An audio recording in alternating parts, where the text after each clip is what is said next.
एक स्त्री का एकलौता बेटा मर गया, वही उसका सहारा था। उस पर ही उसने सारा जीवन निछावर किया था।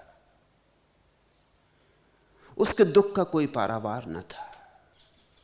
वो छाती पीटती और लौटती और बाल नोचती। मोहल्ले पड़ोस के लोग समझा समझा के हार गए, लेकिन वो सुनती ही ना। वो अपने बेटे की लाश भी देने को राजी नहीं। वो उसको छाती से लगाए।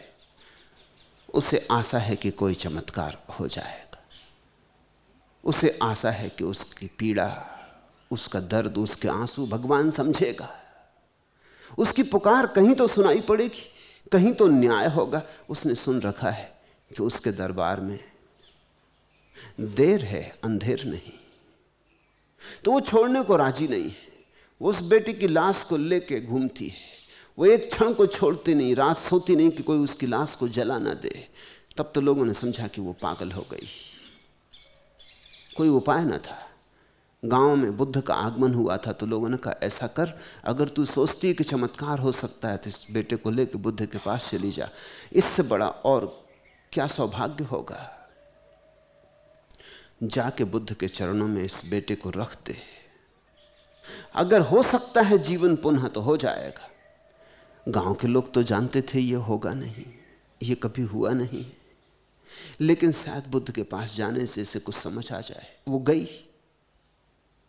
उसने बुद्ध के चरणों में लाश रख दी और उसने कहा, करुणा करें, आप तो महाकारुणिक हैं, मेरे बेटे को जिला दें।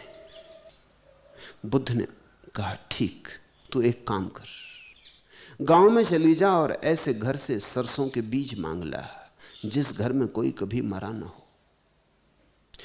वैसे बीज मिल जाएं तो ये बेटा अभी जी जाएगा।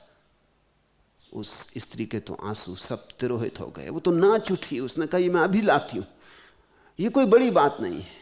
सरसों की ही तो खेती होती हमारे गांव में, घर घर सरसों है, अभी लाती हूं। उसे होश भी नहीं है कि ये बीज मिल ना सकेंगे। उसे शर्त की बात ख्याल में नहीं है कि बुद्ध ने कहा उस घर से जिसमें कोई कभी मरा ना हो। वो गई, एक घर, दो घर, तीन घर, गांव के एक एक द्वार पर उसने दस्तक दी। गरीब से गरीब और राजा तक गई, लेकिन सभी ने कहा, पागल, ऐसा घर कहां मिलेगा जहां कोई कभी ना मरा हो। ऐसा घर तो हो ही नहीं सकता। किसी का पिता मरा है, किसी की मां मरी है, किसी का बेटा मरा, किसी का भाई मरा। ऐसा घर तो हो ही नहीं सकता। जितने लोग घर में रह रहे हैं, इससे अनंत गुना लोग घर में मर चुके। बाप के बाप मरे, उनके बाप मरे, कितने लोग मर चुके। ऐसा तो कोई घर हो नहीं सकता जहां कोई मरा ना हो। सांझ होते होते उसे बोध आया कि मृत्यु अनिवार्य है। वो लौटी, नाचती गई थी खुशी में कि ले आएगी सरसों के बीज। खाली हाथ लौटी, लेकिन नाचती ही लौटी। अब बेटे के जगने की तो कोई उम्मीद न थी। अब कौन सी खुशी थी। अब वो इस खुशी में लौटी कि उसके हाथ एक सत्य लग गया कि मृत्यु अनिवार्य है, रोना व्यर्थ है, और जो थोड़े से जीवन के क्षण बचे इनका ऐसा उपयोग कर लेना जरूरी है कि आदमी अमृत को उपलब्ध हो जाए।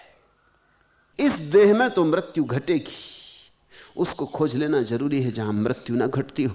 उसने बुद्ध के चरणों में आके सिर रख दिया। बुद्ध ने कहा, ले आई सरसों के बीच। वो हंसने लगी। उसने कहा, आपने भी खूब मजाक किया, लेकिन बात काम कर गई। सरसों के बीज तो नहीं मिले और लाश को हटा दिया उसने बेटे की वहां से, और लोगों से कहा, ले जाओ और दफना दो। और बुद्ध से कहा, मुझे दीक्षा दें, मुझे संन्यास्त करें। आज हूं, कल का पता नहीं, कल हो सकता है मैं भी मर जाऊं। जब सभी मर जाते हैं तो मैं भी ज्यादा देर टिकने वाली नहीं हूं। इसलिए अब एक क्षण भी खोना उचित नहीं है। कौन बेटा है, कौन मां है, अब मुझे उसकी तलाश करनी है जो शाश्वत है, चिरंतन है। मुझे दीक्षा दे, देर ना करें। वो दीक्षित हुई। वो बुद्ध की बड़ी भिक्षुओं में एक भिक्षुणी सिद्ध हुई। जो स्त्रियां बुद्ध के सानिध्य में परम सत्य को उपलब्ध हुई, उनमें एक स्त्री वह भी थी।